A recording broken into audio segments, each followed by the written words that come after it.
Hey, it's your buddy Peace and Harmony with you here today. Zooming in on the topic of narcissist insecurity. It's thought by many psychologists that the mask that is presented to the world, the facade of the narcissist, the superior heightened sense of self, the perfect, the perfectionist, the one who no one else can touch, that they're just so accomplished, they're so sophisticated, all the different worldly qualities that we feel, the overt narcissist portrays, and then the intellectual superiority that the covert narcissist belays.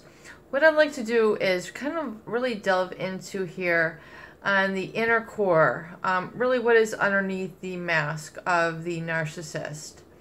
And there's a myriad of different kinds within the spectrum of covert versus overt narcissist, and we've discussed those here on this channel.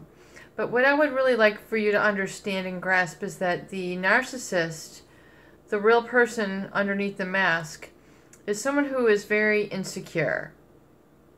Insecure meaning not very sure of themselves.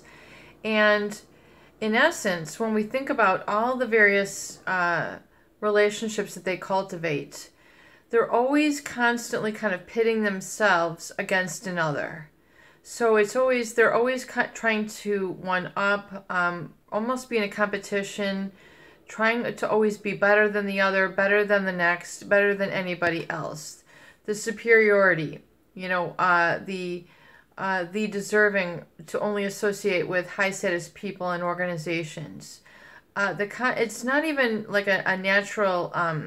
It's not necessarily an internal drive to improve oneself, which is really the healthy version of it, where one wants to prove themselves every day. They want to enrich their knowledge.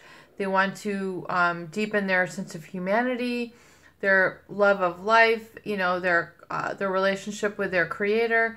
These are all internal drives, which is based on an internal locus of control. So it's really, I want to be my best. Versus the narcissist, who constantly really is driven by, I want to be better than others. So it's not that they're trying to be their best, they're trying to be the best above other people. And this drive, which is, really becomes unhealthy and pathological, causes them to mistreat, misuse, exploit others, and really use them as what is known in the psychological community as supply. Supply meaning they are absorbing information, sustenance, support from these people that help mirror their inflated sense of self, and really provide all the empathy in the kind of the heart in the relationship, while they are just pursuing their selfish drives, which is really to really only develop themselves. So many narcissists have said, I really don't have a love for people. They might love their pet, but they don't really love others. And so they, end up becoming very alone or isolated. Others will keep almost, facade, illusory relationships going with people that they don't really love, but you've heard of relationships out of convenience, where these people are married for, I guess, convenience is how it's described, but it's more a sense that, they go out and they have certain social interactions together, but there's no real love. So, and then, usually one is taking advantage of others, exploiting the finances, exploiting the family, so, really, if you look at the narcissist and their need for supply, their need to be constantly superior. Supply meaning others who support them and who they basically think are subservient. They, in essence, are really dependent on others for their self-worth. They are dependent on others for their ego validation. Their self-worth is based on approval of others. So it's always in the narcissist, the locus of control really is always kind of coming from outside. And so a lot of them, you know, people can become, narcissists can be very nervous, very greedy, very pushy, very bossy. I mean, they will have the shortest fuse. You know, if you've ever seen, you know, a big time hedge fund investor, you know, cruising around in, you know, their fancy car, I mean, they would just as soon run somebody over so that they can, you know, turn the light and get on to their next deal. So it's really, it's like an amped up addiction to supply. And like Sam Vatkin says, and I refer to this frequently, is that it's an incessant need. It's an insatiable need. Just like an alcoholic, they can never get enough, which really the life is out of control at that point, if you think about it. The narcissist has an out-of-control need to be in control, be the one in power, and really to take advantage of others. And really, you know, as I discuss and kind of combine these videos, the psychopath is really, you know, a couple rungs up in that they also lack conscience. So they do, you know, this lack of conscience literally permits them to take extreme exploitation and really unethical and take advantage of people.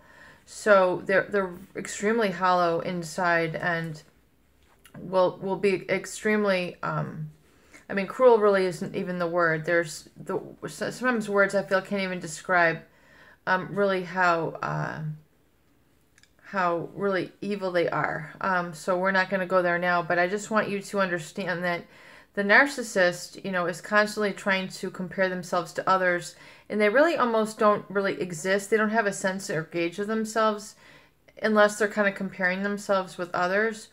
And, you know, what I really emphasize in terms of the healing process for people who have been abused by these people is that your locus of control has to really, and your locus of self-worth really has to come from within.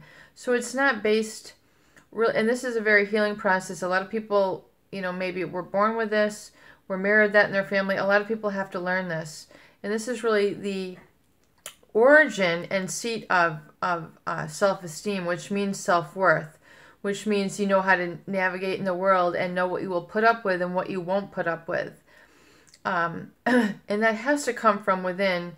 And it's really not, the self-trust is not about comparing oneself with others or not. It's really ceasing that judgment and not really playing that game, because that really just perpetuates more of a conflict consciousness and a lot of that narcissistic cycle.